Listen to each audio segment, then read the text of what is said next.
В эфире программа «Актуальное интервью», в студии Дарья Короленкова. Здравствуйте. В республике проводятся тематические недели профилактики инфекционных заболеваний, приуроченные к федеральным кампаниям, включая борьбу с туберкулезом, ВИЧ и гепатитом С. Основная цель – повышения осведомленности о вакцинации, личной гигиене, безопасном поведении и своевременном обследовании. Сегодня речь пойдет о ВИЧ-инфекции. Наши гости в студии: Александра Золотарева, главный врач Якутского республиканского центра по профилактике и борьбе со СПИД и инфекционными заболеваниями. Александра Григорьевна, здравствуйте. Здравствуйте. Расскажите для начала, чтобы мы все понимали, чем ВИЧ-инфекция отличается от других инфекционных заболеваний, например, и какие, может быть, бывают симптомы при ВИЧ-заболевании. Но ВИЧ-инфекция фундаментально отличается от других инфекционных заболеваний, которые мы знаем, которые есть, да?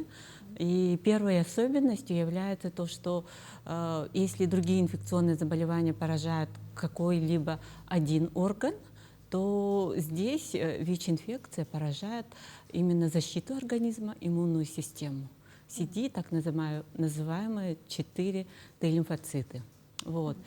И, во-вторых, это хроническое заболевание, то есть это пожизненное заболевание, имеет также, как сказать, особенности течения заболевания, то есть оно может протекать латентно, длительно, да, от начала инфицирования до появления каких-либо первых клинических признаков, да, заболевания. Также он может, да, почему все-таки ВИЧ, она неизлечима, да, потому что он тем коварен, что он внедряется, да, в клетки, геном клетки человека.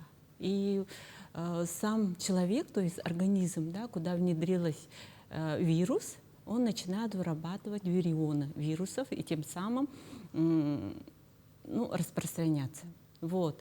И в организме вызывают так называемые такие спящие резервуары, которые могут длительно находиться в таком неузнаваемом, скажем так, режиме, да, спящем режиме, и тем самым поражать все органы и системы. Также он является, знаете, специфический путь передачи имеет, да, эта инфекция. Вот. И то, что сейчас, да, современная медицина, она шагнула далеко вперед, да, и в связи с этим наличием современных антиретровирусных заболеваний мы эту инфекцию на сегодняшний день, она считается как бы контролируемым процессом, если человек постоянно принимает препараты. Вот.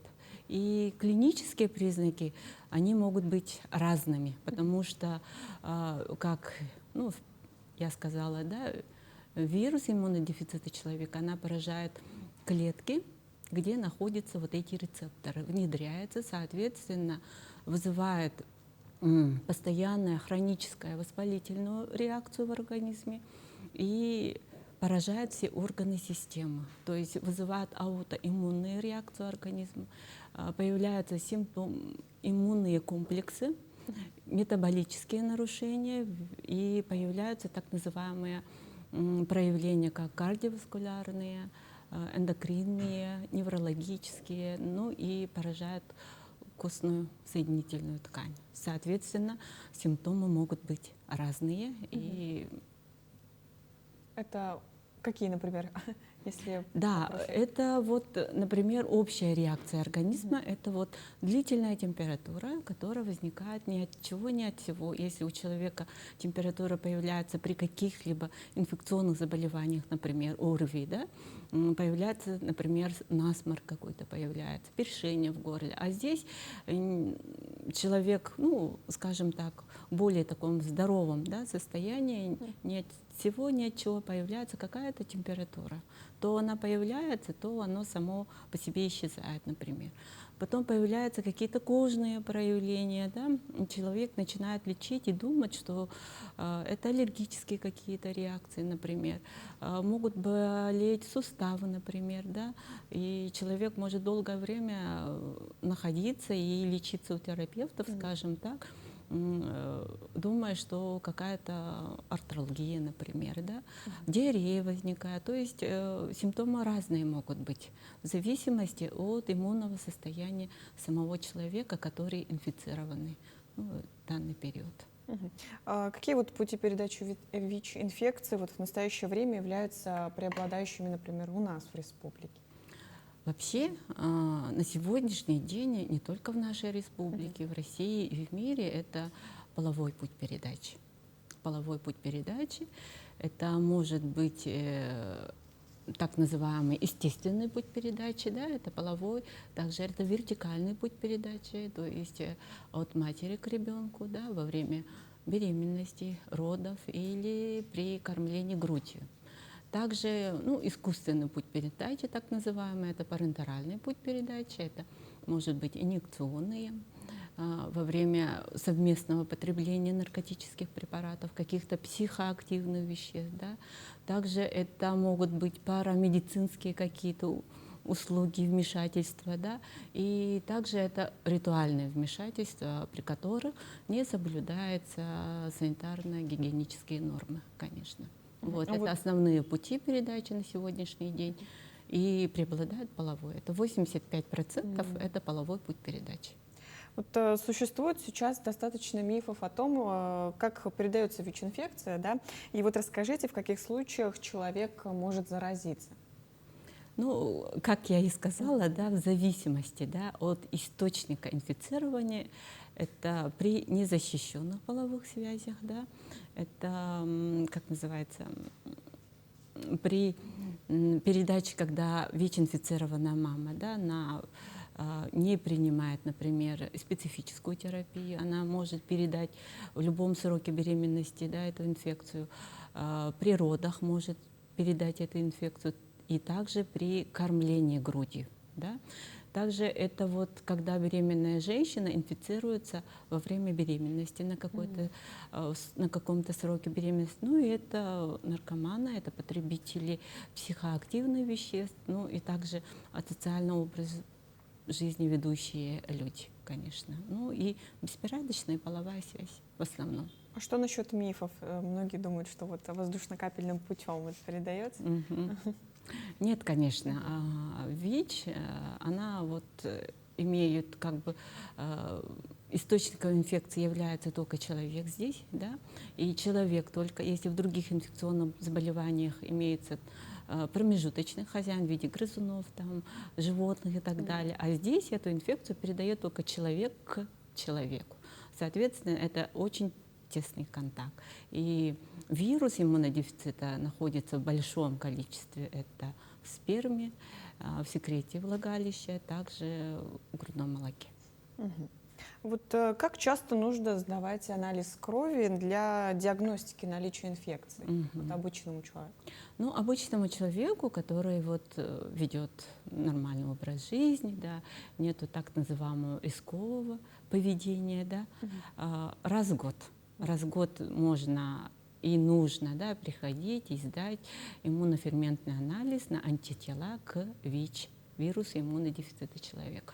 А если человек имел какой-то контакт и имел незащищенный половой контакт, то, конечно, это сразу должен прийти сдать анализ и уточнить свой, да, статус, ВИЧ-статус. Также через 3 месяца, через полгода и через год. И в течение года, если у него таковых не было рисковых поведений, скажем так, да, то этот человек через год может уверенно сказать, что он не инфицирован вирусом иммунодефицита. То есть через год не сможет проявиться инфекция, если он будет в течение года проверяться? Да, в течение года он должен проверяться, ну и вести другой образ жизни. А вот что делать человеку, который вот узнал, да, что у него ВИЧ положительный статус? Во-первых, да, конечно, это диагноз непростой, поэтому мы таких пациентов ведем совместно, да, с медицинским психологом, социальным работником. И мы оказываем и юридическую помощь, и медицинскую помощь. То есть мы полностью этого пациента пытаемся помочь, чтобы он все-таки, уже инфицирован, чтобы он принял этот диагноз, стал на диспансерный учет и начал терапию. И на фоне антиретровирусной терапии, да, наши пациенты ведут такой же образ жизни, нежели бы у человека не было ВИЧ-инфекции. То есть продолжительность жизни такой же, да, как у обычного, скажем так, человека, не зараженного ВИЧ-инфекцией, так и у наших пациентов на сегодняшний день. И возраст наших пациентов уже мы, да, с программой долгожителя, да, долгожители как бы тоже идем к тому, чтобы у нас пациента качество жизни было удовлетворительное, чтобы помощь мы оказываем полноценную, всеобъемлющую, и на фоне нашей терапии люди живут очень долго, да, и есть у нас долгожители до 92 лет на сегодняшний день, да. Ну и, наверное, надо отметить, что тот, кто лечится, уже вот не сможет потенциально заражать других. Да, да, вот самое главное, что мы хотим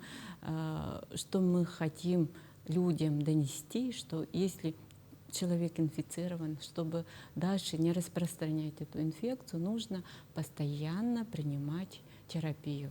Если человек постоянно принимает терапию, то есть приверженный пациент, то у данного человека вирусная нагрузка, то есть наличие вируса, да, практически не определяется. Соответственно, этот человек не может передать инфекцию другому человеку, родить здорового ребенка, ну и жить полноценной, активной жизнью. Вот какие сейчас, Александра Григорьевна, специалисты, кроме вот инфекционистов, работают именно в вашем центре?